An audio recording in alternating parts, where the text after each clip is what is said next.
Endi awakku? Endi awakku? Mbah Ahmad, suwargi Mbah putriku. Nalika isih sugeng, pegaweane minangka juru adang kawentar. Mula kerep ditimbali adang ning liya kampung. Wiwit aku cilik, ibuku wis séda. Aku digulawentah déning embahku.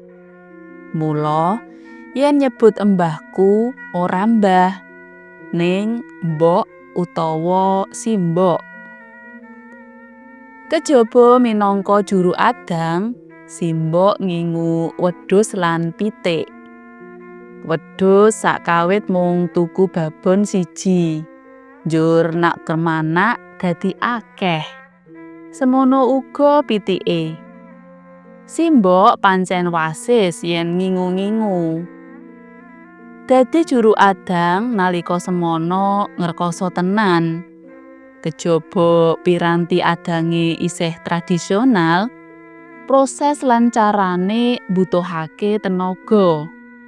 Kudu rasa, nyiram, ngaru, sinambi nyugokake kayu sing kanggo nggeneni. Bayare uga mung sethithik. Nek saiki nggunakake piranti sing wis canggih, peralatan elektronik sing sinebut Magicom utawa rice cooker.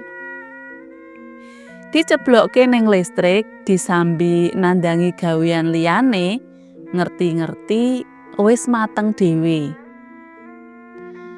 Ing sawijining dina, simbok didhawuhi adang ing kampung tukangan.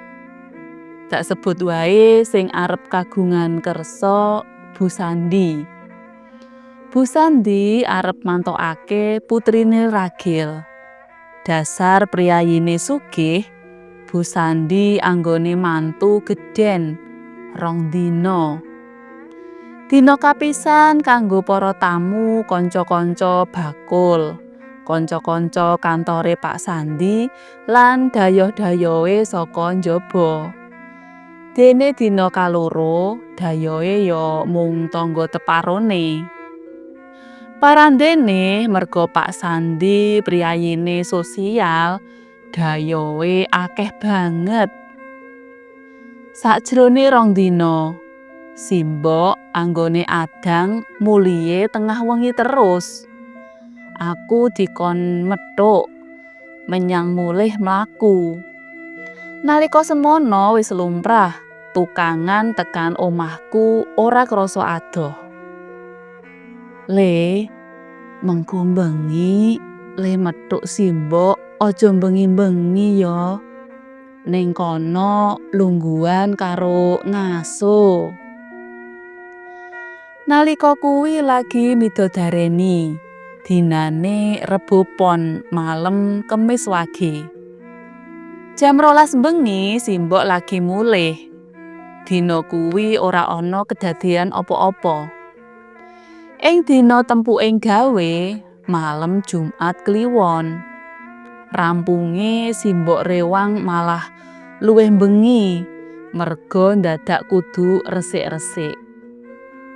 Mulihku karo simbok kaya wingi, liwat kampung, nyabrang rel sepur. Dalane peteng. Kanggo madangi dalan, aku nggunakake oncor saka empring. Nalika nyabrang rel, dumadakan keprungu swara mripih. Mbok, aku melu, Mbok. Aku melu. Ning sing krungu mung simbok. Simbok ngedek lakuku. Mangko dhisik le, aku kok krungu ana swara wong lanang nembung arep melu. Ah, simbok ki mung rungon-rungonan. Ngono semaurku. Aku mandeg nyoba ngrungokake apa sing dirungu simbok. Ning tetep wae aku ora krungu apa-apa. Bareng lagi nglumpati ril, Simbok ngendhek aku meneh. "Sik le, aku nyandung barang. Kayane kewan pitik. Sikilku ditotol jele." Oborku tak colokke ning pener sikile Simbok. "Hah, Mbok? Kuwi pitik jago." Pitik kuwi dicekel Simbok. "Anehe, kok manut?" "Nyole, senik sego iki gawanen. Pitike tak gawane." Lakuku ngliwati Kampung Krasak, njedul dalan ngarep Gereja Kota Baru. Bareng tekan kulon lapangan SMA 3, Simbok anggone nggawa pitik sajak ewuh. "Ngopo, Mbok? Pitike arep ucul po? Kene ijolan." Pitike tak gawane, Simbok nggawa senike. "Ora, ning pitike kok sansaya abot." Wangsulane Simbok. Senajan lewat dalan gedhe ning merga bengi, suasane tetep sepi. Rumangsaku singup tintrim. Nalika tekan Bong utawa kuburan Cina Terban, ing kono wiwit ana kedadean aneh. Gawe githokku mrinding. Aku lan Simbok krungu wong sambat-sambat lirih. "Ning ngendi awakku? Ning ngendi awakku?" Swara kuwi sok-sok kaya saka adoh. Ning yen dimatke, keprungu mung ning saundere lehku karo Simbok mandeg. Sansaya suwe swara sesambat kuwi sansaya cetha. "Ning endi awakku? Ning endi awakku?" Simbok anggone ngempit pitik jago jare krasa sansaya abot. Tundhone Simbok ora kuat. Pitik jago kuwi diculke. Bareng wis ucul, Simbokku girap-girap. Simbok misuh-misuh. Kene oncore, tak obonge ben. Ndas cumplung kok nggodha laku."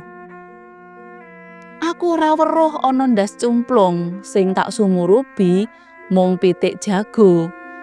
Jarene Simbok, pitik jago sing dikempit Simbok bareng diculke malih dadi cumplung tanpa gembung. Senajan ora weruh wujude cumplung, ning githokku mengkorok. Sakal aku kringeten anyep. Nalika Simbok nyunyukke oncor, maksude arep kanggo mbrongot cumplung kuwi, dumadakan ana angin gedhe nyempyok oncor sing digujengi Simbok. Oncore tiba lan mati. Kahanan dadi peteng dedet lelimengan. Barengi tumiyuping angin kuwi, cumplung mau uga musna. Senajan Simbokku klebu wong wedok sing kendel, ora wurung Simbok cincing jarik njur ngajak aku mlayu.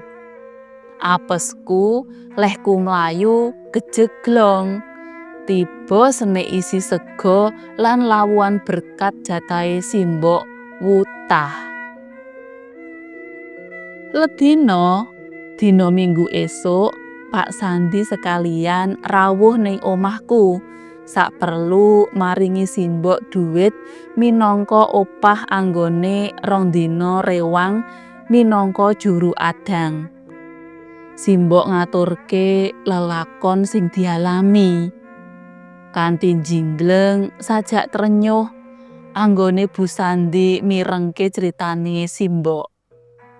Pak Sandi nuli crita menawa ing ril papan anggone Simbok nemu pitik jago, Udakara 40 dina kepungkur papan iku kanggo nglalu nrindhes sepur.